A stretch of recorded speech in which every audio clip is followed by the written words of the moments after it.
que l'année 2020 fut une année difficile. Rarement, nous, Français, n'avons eu à affronter autant de crises entremêlées.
que dans notre pays, les impôts sont trop lourds. Parce que dans notre pays, c'est la haute fonction publique qui décide. Parce que dans notre pays, les salaires sont trop bas. Parce que dans notre pays, il n'y a plus d'écart entre les revenus du travail et les revenus d'assistance. Et donc tous ceux qui travaillent sont découragés. Et tous ceux qui veulent travailler ne sont pas encouragés à aller travailler. Il est là le grand drame français. Nous devons nous préoccuper de toute la jeunesse, mais particulièrement de la jeunesse de la France oubliée, de la France périphérique, de la France des campagnes, de la France des provinces, de la France des quartiers populaires, de cette jeunesse qui n'a ni carte de visite, ni carnet d'adresse, ni réseau, ni famille susceptible de l'aider.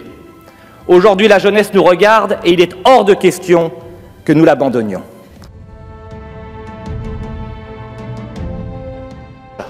Rappelons ici, aux yeux du monde, que la laïcité chez nous n'est pas une valeur négociable parce qu'elle permet de faire vivre ensemble ceux qui croient au ciel et ceux qui n'y croient pas.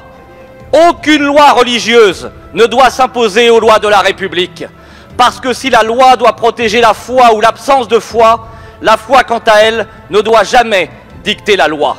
La République ne doit plus céder.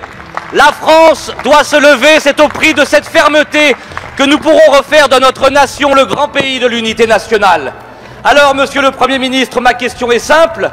Que comptez-vous faire maintenant, j'ai bien dit maintenant, pour éradiquer l'islam politique et rétablir l'autorité et la fermeté dans notre patrie? Qui est passé sous silence. C'est une nation qui est aujourd'hui fragmentée, divisée, abîmée, avec des violences et des anarchies considérables. Tout le monde a vu ce qui s'était passé à Dijon, de manière cataclysmique, des communautés tchétchènes et maghrébines qui s'affrontent, 150 jeunes qui tirent à la Kalachnikov. Non, n'exagérons rien, Guillaume Pelletier. Des images sur vos antennes absolument terribles, et le communautarisme qui gangrène notre société. Il faut un électrochoc sur la laïcité. Il faut un électrochoc pour lutter contre l'islam politique. Et pour rappeler qu'en France, si la République se doit de protéger la foi, elle, n'est pas au-dessus des lois. Je crois que pour tous les mineurs délinquants récidivistes, il faut qu'Emmanuel Macron annonce la création d'un service militaire obligatoire pour rappeler qu'en France, il n'y a pas de place pour la délinquance à répétition. Chacun, même si c'est regrettable, a le droit de commettre une faute une fois.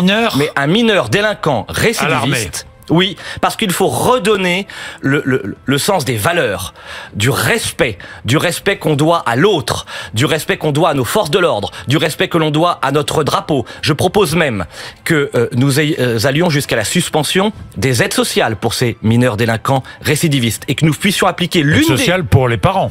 Oui, ou pour les délinquants, pas quand ils sont mineurs. Et enfin, je propose, c'était Emmanuel Macron qui le disait en 2017, il ne l'a jamais appliqué, que la loi puisse permettre d'extraire du quartier dans lequel il commet ces délits ce mineur délinquant récidiviste.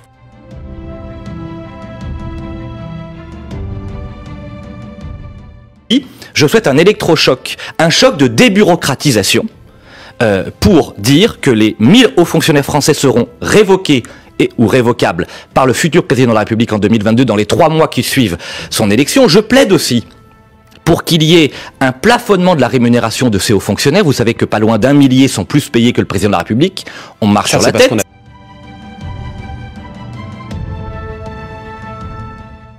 Punitive. 2 grandes propositions très concrètes ce matin là encore, parce que j'aime bien proposer plutôt que de critiquer. Ça, vous avez raison. Je propose la TVA à 0%, j'ai bien dit à 0%. Sur le circuit court. Pour la vente directe, d'un agriculteur à un consommateur. Ça, c'est du concret. Maintenant, dès cet été, je le demande à Jean Castex. Je demande la TVA à 0% pour la vente, pour les billets de train, puisqu'il faut encourager les trains plutôt que l'utilisation de la voiture. Soyons concrets, c'est 10% de TVA aujourd'hui. Plus loin que la convention citoyenne. Oui. 2.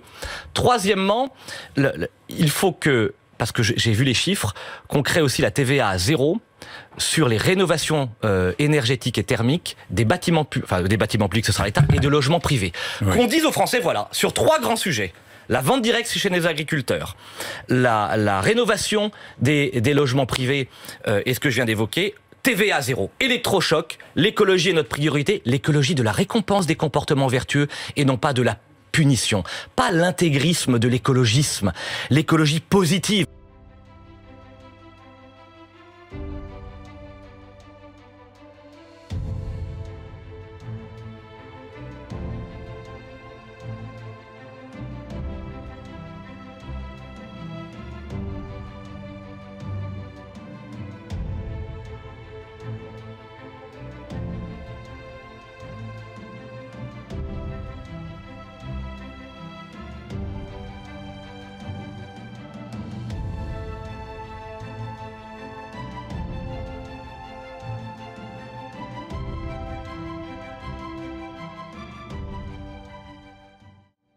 Cher Nicolas, vous êtes si différent des autres hommes politiques. Quand ils renoncent, vous avancez. Quand ils ont peur, vous êtes courageux. Quand ils divisent, vous rassemblez. Quand ils se taisent, vous parlez. Je veux que chacun ici comprenne combien chaque jour, du soir au matin et du matin au soir, j'essaye de me battre pour 3 valeurs essentielles. Je veux être le député du travail. Je dédie cette cérémonie des vœux à tous les travailleurs. Et moi j'aime le talent. Guillaume Pelletier a du talent. La réalité de la République française, c'est vous dans cette salle. Il n'y a pas de République quand il n'y a pas de sécurité.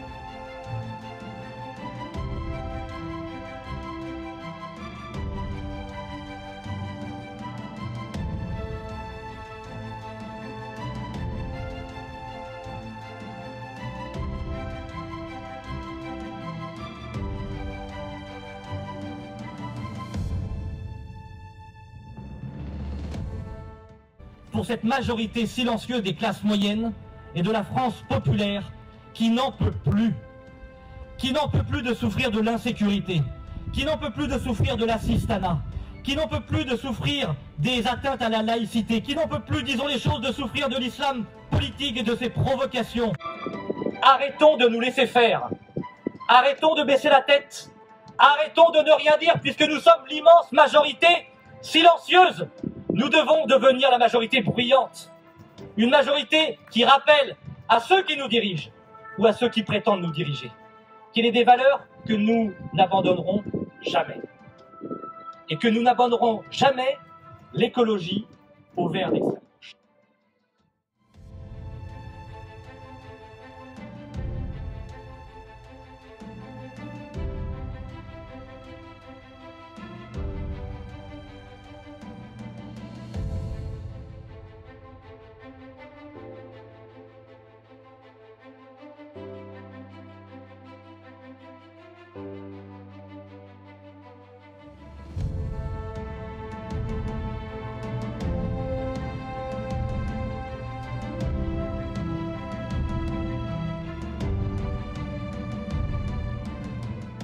Que 2021 nous offre une santé solide, une prospérité retrouvée et une espérance méritée, très loin du politiquement correct et de la pensée unique, c'est le vœu sincère que je formule pour chacun d'entre vous et pour tous ceux qui vous sont chers.